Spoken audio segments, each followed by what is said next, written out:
শিক্ষার্থী বন্ধুরা, আপনাদের আবারও অসংখ্য ধন্যবাদ আমাদের এই আরজিএস অক্সফোর্ড ইংলিশ ইউটিউব চ্যানেলের পক্ষ থেকে।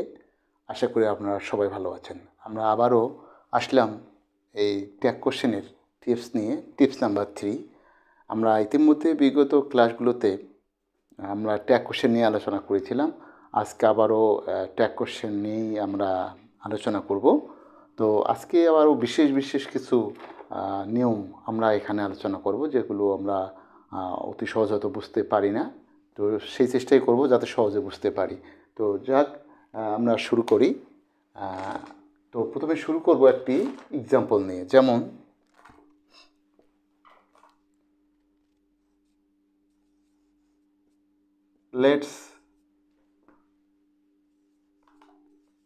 let's go out। Tag question করব, লেটস গো আউট, চলো আমরা বাইরে যাই। লেটস গো আউট, সাবজেক্ট কী হবে, আমরা কোথায় এখানে সাবজেক্ট পাবো? তো এরকমের বাক্য দুইটি আছে, লেটস একটা লেটাস, একটা লেটস। লেটস অথবা লেটাস সেম, লেটস বা লেটাস, এটা অথবা এটা, এই দুটোই সেম। এখানে সংক্ষিপ্ত, এটা লোপ চিহ্ন দেওয়া আছে, অর্থাৎ এখানে ইউটা এখানে নাই বলতে এখানে সাইলেন্ট আছে। তো এখানেও লেটাস, এখানেও লেটাস সেম। তো এইখানে আমরা সাবজেক্ট কী ব্যবহার করব? আমরা সবাই জানি সাবজেক্ট কী ব্যবহার করি, আমরা সবাই জানি, আপনারাও জানেন আমরা সাবজেক্ট কী ব্যবহার করি, শ্যালই। এটা মুখস্থ করেছি আমরা একবারে, হ্যাঁ, কী ব্যবহার করি, শ্যালই। বাট ওয়াই, হাউ, কীভাবে শ্যালই হবে? তো এখানে আমরা উই কীভাবে পেলাম, তাহলে এখানে এই অ্যাপোস্ট্রফ এস অথবা আস এরকম থাকা অর্থ মানে কি, এটা অবজেক্টিভ ফর্ম, এটা হলো অবজেক্টিভ ফর্ম। এটা কি অবজেক্টিভ ফর্ম। তো আমরা জানি যে এই লেটের পরে সবসময় অবজেক্টিভ ফর্ম বসে, সাবজেক্টিভ ফর্ম বসে না। হ্যাঁ, লেটের পরে সবসময় অবজেক্টিভ ফর্মেই বসে, সাবজেক্টিভ ফর্ম বসে না। সুতরাং তো এই জন্য অবজেক্টিভ ফর্ম এখানে বসানো আছে। হ্যাঁ, অ্যাপোস্ট্রফ এস বলতে এখানে আস, তাহলে আজ বলতে মূলত এটা সাবজেক্টিভ ফর্ম কী হয়, সাবজেক্টিভ ফর্ম হয় উই। তাহলে আমরা আজটাকে কী বানাই, সাবজেক্ট যদি বানাই তাহলে কী পাই আমরা, এখানে উই পাই। তো এখানে আসলে বাক্যটার অর্থ হচ্ছে আমরা, লেটস বা লেটাস গো আউট, চলো আমরা বাইরে যাই, আমরাই সাবজেক্ট, কিন্তু স্পষ্ট ওখানে উই উল্লেখ করা নাই। আমাদের কী করতে হবে, তাহলে অবশ্যই বুঝতে হবে যে আসলে এখানে আজটা হলো উই, এই জন্য আমরা কী ব্যবহার করছি, উই ব্যবহার করছি। তাহলে আমরা আজকে বুঝতে পারলাম যে আসলে এখানে উই কীভাবে আমরা সাবজেক্ট হিসেবে ব্যবহার করলাম। ওকে, এখন অনুরূপ কিছু বাক্য আছে, যেমন let me go out, তো let me go out এখানে, বা let him go, হ্যাঁ, let him go out, আমরা এখানে ট্যাগ কোশ্চেন কী করব? তো let me go out বা let him go out, আমরা এখানে ট্যাগ কোশ্চেন কী করব, সাবজেক্ট কী করব?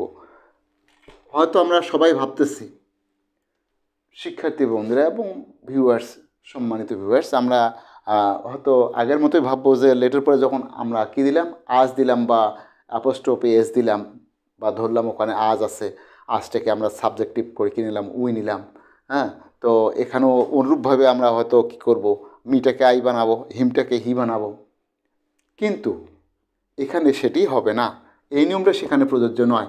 এখানে মিটে আমরা কি করব, সাবজেক্টিভ ফর্ম কি, আই। এখানে হিমটার সাবজেক্টিভ ফর্ম কি হবে, কি, হি। এই হি আর এখানে আই। কিন্তু এখানে একটা প্রশ্ন আছে, বা এখানে একটা তফাৎ আছে। তফাৎটা কী রকমের, এখানে বলছে লেট হিম গো আউট, তাকে বাইরে যেতে, কি, লেট মি গো আউট আর লেট হিম গো আউট। তা লেট মি গো আউট বলতে আমাকে বাইরে যেতে দাও, আর লেট হিম গো আউট তাকে বাইরে যেতে দাও। তাহলে এখানে দুইটা বাক্যই কিন্তু দুটো বাক্যের যেটা অর্থ, যেটা মিনিং বোঝাচ্ছে, ভাব যেটা বোঝাচ্ছে, যে অবশ্যই আমরা কাহাকেও বলছি যে আমাকে বাইরে যেতে দাও। এখানে কিন্তু সাবজেক্ট আমি নই, আমি কাহার উপর কি নির্ভর করছি, হ্যাঁ, তার মানে কী বোঝাচ্ছে যে এখানে আমি বলা যায় যে কি অবজেক্টিভ হিসেবে থাকলাম, কিন্তু আমি এখানে সাবজেক্ট হতে পারবো না, কারণ আমি এখানে অনুমতি চাচ্ছি, পারমিশন চাচ্ছি কারো কাছে পারমিশন আবেদন করছি।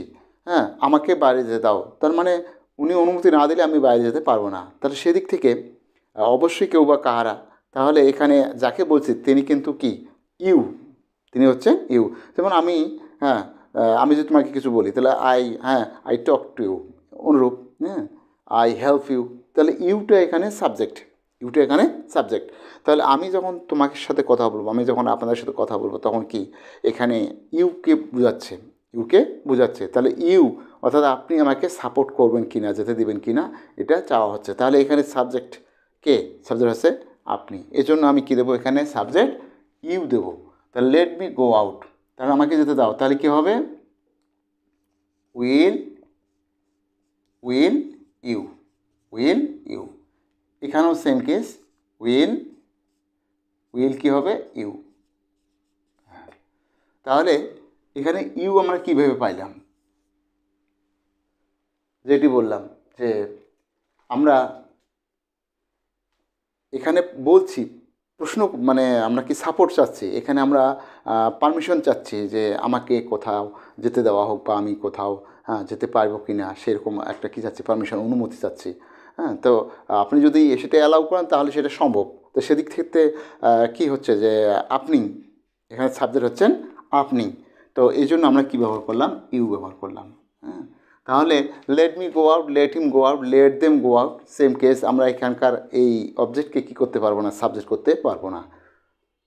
শুধুমাত্র ওই দুটি বাক্যর ক্ষেত্রে, লেটস আর লেটাস, ওই দুটির ক্ষেত্রে সেটা সম্ভব। এই জন্যই হবে যে ওখানে আমরাই সাবজেক্ট, চলো আমরা বাইরে যাই, চলো আমরা খেতে যাই, হ্যাঁ, চলো আমরা খেলতে যাই, অনুরূপভাবে। তাহলে সেদিক থেকে আমরা কী বুঝতে পারছি, ওখানে সাবজেক্ট আমরা। আর এখানে কিন্তু ওইটা বোঝাচ্ছে না, এখানে বোঝাচ্ছে যে আমাকে যেতে দাও, আমাকে বাইরে যেতে দাও, আমাকে খেলতে দাও। তাহলে সেদিক থেকে আমি আপনার কাছে সাপোর্ট চাচ্ছি, আপনার কাছে অনুমতি চাচ্ছি, পারমিশন চাচ্ছি, সেই জন্য এখানে সাবজেক্ট হবে ইউ। তাহলে আমরা কী লিখলাম, let me go out will you, let me go out will you, let him go out will you, like this. তো এইভাবে আমরা কী করবো, সাবজেক্ট ফাইন্ড আউট করার চেষ্টা করব। নেক্সট আমরা আবার পাচ্ছি সাবজেক্টের বিষয়ে আলোচনা করব, যেমন the water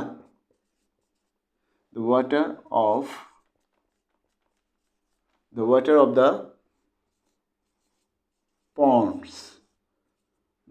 the ponds, look blue, tag question কী হবে, এখানে সাবজেক্ট কোনটা, the water of the ponds look blue, এখানে কিন্তু সাবজেক্ট পুরোটাই the water of the ponds, এটা হলো ভার্ব, আর এটা পুরোটাই কী হলো সাবজেক্ট। তাহলে সেদিক থেকে এই সাবজেক্ট যেটা এটা হয়, আমরা কি ধরবো এখানে, এখানে কিন্তু পন্ডস দেওয়া আছে, বহুবচন, অনেকেই ভাবছে যে এটা তো নাউন, এখানে এস বাই এস যোগ করা আছে, সুতরাং এটা বহুবচনে আমরা দিয়ে দেবো, আসলে দে হবে না, কি হবে না, দে হবে না। আর এখানে কি লুক হবে না লুকস হবে, এখানে যদি আমরা এই পন্ডস না ধরি, তাহলে সেদিক থেকে এখানদের কী হবে, এস বাই এস যোগ হবে, নইলে কী সাবজেক্ট বহুবচন হবে। তাহলে এখানে কিন্তু এই ফ্রেজটার হেডওয়ার্ড হচ্ছে water, the water of the ponds, এখানে পন্ডস কিন্তু সাবজেক্ট নয়, হ্যাঁ, পন্ডস সাবজেক্ট নয়, এখানে the water of the ponds এটা সাবজেক্ট, কিন্তু এই the water of the ponds একটা ফ্রেজ, এই ফ্রেজের যে হেডওয়ার্ড সেটা হলো কি, ওয়াটারের কথা বলছি, আমি পুকুরের পানিগুলোর কথা বলছি, তো পানিটাকে আনকাউন্টেবল নাম, এর জন্য আমরা কী দেবো, ইট দেবো, সাবজেক্ট কী দেবো, ইট দেবো। আর এখানে যেহেতু এস বাই এস যোগ করা আছে, তাছাড়া একটা প্রেজেন্ট ইনডেফিনিট টেন্স লুক, তো সেদিক ক্ষেত্রে আমরা কী দেবো, সাবজেক্ট ইট দেবো, আর ডাজেন্ট আসবে। তাহলে হ্যাঁ বোধক যেহেতু আছে, তাহলে আমরা কী করলাম, ডাজেন্ট ইট, কী হলো, ডাজেন্ট ইট। কেন ডাজেন্ট হলো, যেহেতু প্রেজেন্ট ইনডেফিনিট টেন্স, এই জন্য ডাজেন্ট হলো, বাক্যটা হ্যাঁ বোধক না বোধক করলাম। তো এখন ঘটনা হলো যে আমরা ইট কোথায় পাইলাম, এই ইট কোথায় পাইলাম, তাহলে এইটা ফ্রেজ, এই ফ্রেজের মধ্যে হেডওয়ার্ড হলো ওয়াটার, আনকাউন্টেবল নাউন, এটা গণনা করা যায় না। আর এখানে আসলে মূলত পন্ডসকে আমরা কি সাবজেক্ট হিসেবে ধরতে পারি না, কারণ পুকুরগুলোর পানির কথা বলছি। তাহলে এখানে পন্ডসের কথা বলছি না, আমি পানির কথা বলছি। এই জন্য হ্যাঁ, হেড ওয়ার্ড হলো ওয়াটার, আর এই জন্য আমরা কী করব, ইট ব্যবহার করব। তো শিক্ষার্থী বন্ধুরা, আশা করি আপনারা এটা বুঝতে পারছেন। অসংখ্য ধন্যবাদ আপনাদেরকে। ওকে, বাই।